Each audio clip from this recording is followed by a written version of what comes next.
예레미야 애가서입니다. 예레미야 애가서 1장 12절에서 17절 말씀입니다.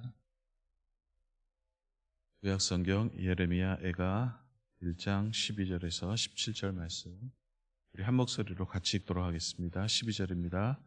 지나가는 모든 사람들이여, 너희에게는 관계가 없는가?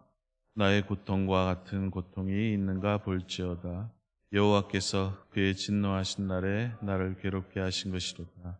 높은 곳에서 나의 골수에 불을 보내어 이기게 하시고 내 발 앞에 그물을 치사 나로 물러가게 하셨으며 종일토록 나를 피곤하게 하여 황폐하게 하셨도다. 내 죄악의 멍에를 그의 손으로 묶어 얽어 내 목에 올리사 내 힘을 피곤하게 하셨으며 내가 감당할 수 없는 자의 손에 주께서 나를 넘기셨도다. 주께서 내 영토 안에 성회를 모아 내 청년들을 부수시며 처녀딸 유다를 내 주께서 술틀에 밟으셨도다. 이로 말미암아 내가 우니 내 눈에 눈물이 물같이 흘러내리며 나를 위로하여 내 생명을 회복시켜 줄 자가 멀리 떠났음이로다. 원수들이 이김에 내 자녀들이 외롭도다. 시온이 두 손을 폈으나 그를 위로할 자가 없도다. 여호와께서 야곱의 사방에 있는 자들에게 명령하여 야곱의 대적들이 되게 하셨으니 예루살렘은 그 가운데에 있는 불결한 자가 되었도다. 아멘. 며칠 동안 예레미야 애가서를 함께 읽어 나가도록 하겠습니다. 애가라는 말은 슬플 애자 그리고 노래 가자를 써서 슬픔의 노래라는 그런 뜻입니다. 앞에 예레미야가 붙었으니까 예레미야가 부른 슬픔의 노래하는 그런 뜻이 되겠습니다. 예레미야가 슬퍼한 이유는 나라가 망해서 그렇습니다. 나라가 바벨론에 쫄딱 망했죠. 사람들이 이제 유린당하고 포로로 끌려 들어가고 삶의 터전이 다 파괴된 상황에서 그 모습을 보고 예레미야가 비통과 슬픔과 탄식에 빠져서 노래하는 거죠.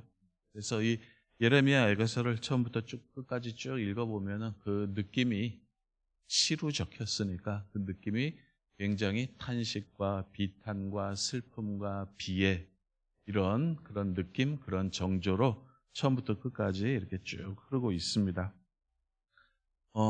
요즘도 전쟁을 겪고 있는 나라들이 있죠. 우크라이나 같은 그 나라의 국민들이 겪는 그 전쟁의 참상을 생각하고 읽으시면은 예레미야서가 좀 더 우리의 마음속에 와닿을 것 같습니다. 그래서 1절에서 11절까지는 얼마나 이 나라가 처참하게 유린되었는지 쭉 나와 있고, 오늘 읽은 12절에서 17절은 그것을 바라보는 저자의 고통이 잘 나타나 있습니다. 그래서 16절 보면 이렇게 나오죠. 이로 말미암아, 그 앞에 15절 마지막 부분부터 보면은 내 청년들을 부수시며 처녀딸 유다를 내 주께서 술틀에 밟으셨도다. 이로 말미암아 내가 우니 내 눈에 눈물이 물같이 흘러내리며 나를 위로하여 내 생명을 회복시켜 줄 자가 멀리 떠났음이로다.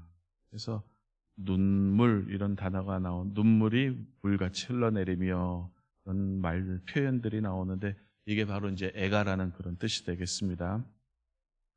원래 나라가 국가가 서고 망하는 거는 인류 역사에 늘 있었던 일입니다. 수천 년 지구 역사상에 수많은 나라들이 세워지고 사라지고 했었죠. 그렇게 특별한 일은 아닙니다. 이 말은 무슨 말이냐 하면은 국가라는 것, 나라라는 것이 그렇게 절대적이지 않다라는 것이죠.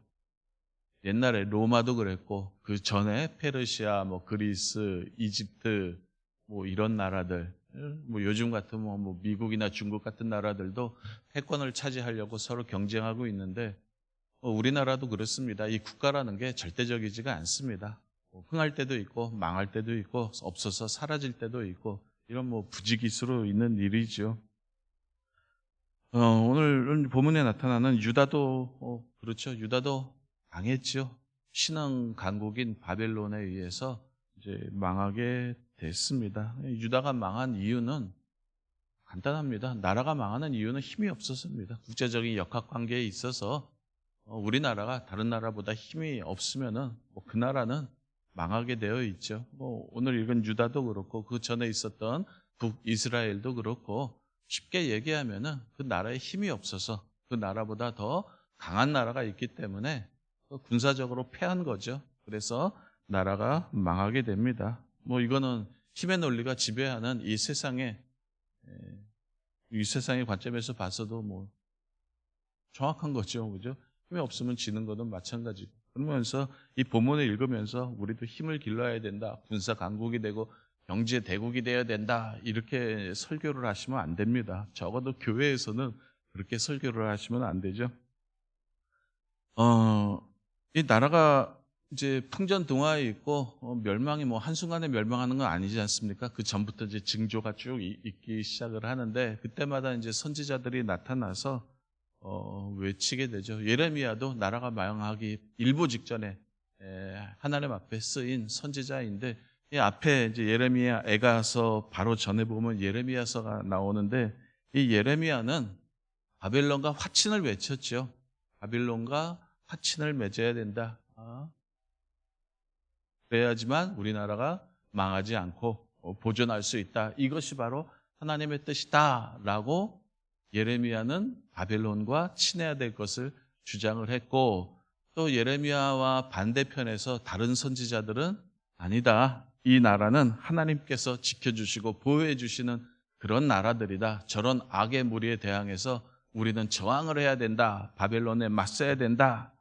하나님께서 이 성전과 이 나라, 이 민족을 지켜주실 것이다. 우리가 누구냐? 하나님의 백성 아니냐? 하면서 바벨론과 맞설 거를 주장을 했죠. 결국 누가 이기냐 하면은 이제 다른 선지자들이 이기죠. 거짓 선지자들이 이기고 예레미야는 거짓 선지자로 판명이 되죠. 친바벨론주의자로. 그리고 또 이 나라를 팔아먹는 매국노로 찍히고 거짓 선지자로 찍혀서 예레미야는 굉장한 고통을 받죠. 고통을 예레미야뿐만 아니라 다른 선지자들도 똑같이 이제 고통을 받게 됩니다. 자, 여기서 중요한 것은 뭐냐면은 이 선지자들이 이 나라가 왜 망했을까? 우리나라가 왜 망했을까? 유다가 왜 망했을까?라고 선지자들이 뭐라고 해석을 했느냐라는 거죠. 우리나라가 망한 이유는 한결같습니다. 죄 때문에 망했다. 하나님 앞에 범죄했기 때문에 이 나라가 망했다라고 그렇게 주장을 했습니다. 제가 좀 아까도 말씀드렸다시피 한 나라가 망하는 이유는 뭐죠? 힘이 없어서 망하는 거죠. 힘이 없어서 망하는데 선지자들은 그런 것에 대해서는 별로 관심이 없었고 한 가지 동일하게 주장한 것은 뭐냐면 이 나라는 죄 때문에 망했다라는 거예요. 어떤 경제력이 없어서 군사력이 약해서 어떤 정치적인 그런 힘이 없어서 망한 게 아니라 이 나라는 하나님 앞에 범죄했기 때문에 망했다. 국력이 약해서 망했다라고 그렇게 선지자들은 해석을 하는 거죠. 예레미야 선지자뿐만 아니라 모든 선지자들이 그렇게 이제 말을 합니다. 그러면은 그게 맞느냐라는 거죠. 과연 우리가 하나님 앞에 범죄해서 맞는가? 그거는 아니죠. 실제로 망한 이유는 제가 누누이 얘기하지만 힘이 없어서 망을 했는데 그럼 거꾸로 얘기해서 그러면 바벨론이라는 나라는 하나님 앞에 잘해서 강대국이 되느냐? 그건 또 아니잖아요. 그거는 상관없는데 그럼에도 불구하고 선지자들의 그 영적인 안목에는 뭐가 포착이 되냐 하면은 그런 경제적이고 무슨 군사적이고 이런 게 눈에 들어오는 것이 아니라 이 나라가 하나님 앞에 어떻게 서 있느냐, 하나님 앞에 어떤 태도를 가졌느냐, 이게 이제 중요했던 거죠.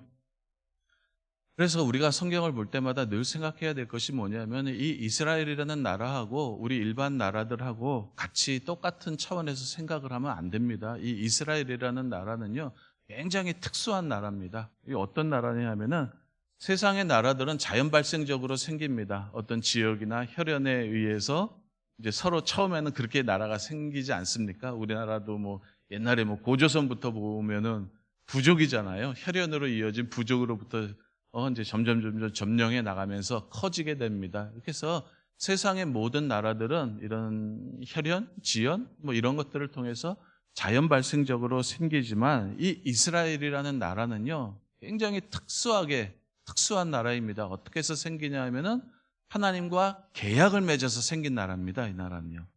요거 여러분들 잘 기억해 주시기 바랍니다. 그냥 우리가 세상에 있는 똑같은 나라가 아닙니다. 어떻게 이스라엘이라는 나라가 생기냐 하면은 출애굽해서 시내산 아래서 이 이스라엘 백성들이 하나님과 계약을 맺죠. 나는 너의 하나님이 되고 너희는 내 백성이 되리라. 뭘 매개로 해서요? 율법을 매개로 해서 하나님과 계약을 맺습니다. 언약이라 그러죠. 계약을 맺어가지고 발생한 나라가 어느 나라냐면 이 이스라엘이라는 나라예요. 그래서 이 율법이 이제 계약서가 되는 거예요. 이 율법이 계약서가 돼가지고 이 계약을 너희들이 제대로 지키고 완수하면은 내가 너의 하나님으로서 너희를 지키고 보호하고 너희 삶이 풍성하게 해주겠다. 만약에 너희들이 이 계약을 어기고 율법을 지키지 않으면 너희가 약속을 깬 걸로 간주해서 이 모든 저주가 너희에게 임할 것이다 라는 이 계약을 맺고서 그 나라가 탄생을 했습니다. 그래서 이 나라의 흥망이라든지 존폐라든지 생사라든지 이런 것들이 누구의 손에 달려있느냐 하면은 얼마나 나라가 부강하고 경제력이 있고 군사력이 센가에 달려있는 것이 아니라 이 나라의 존망, 흥망성쇠, 생사는 누구에게 달려있는 거예요? 하나님 손에 달려있다는 것을 선지자들이 간파한 거죠. 보통 나라의 흥망성쇠는 경제력, 군사력에 달려 있습니다. 그런데 선지자의 그 영적인 눈에는 뭐가 포착이 됐냐 하면은 이 나라의 특수성이 포착이 된 거죠. 이 나라는 세상의 일반 나라들과 다르다. 뭐 외교라든지 경제라든지 군사력을 통해서 흥왕하고 흥하고 망하는 그런 나라가 아니라 하나님과의 관계를 통해서만 이 나라의 존망이 결정되기 때문에 이 나라가 왜 망했느냐라고 했을 때 선지자의 눈에는 뭐가 비쳤냐면은 하나님 앞에 이 나라가 어떻게 있었느냐 이게 이제 눈에 보인 거죠. 그래서 선지자들이 누누이 주장했던 것이 뭐냐면은 이스라엘의 죄였죠. 우리 경제력을 왕성하게 해야 된다, 군사력이 강해야 된다 이런 거 주장하지 않습니다.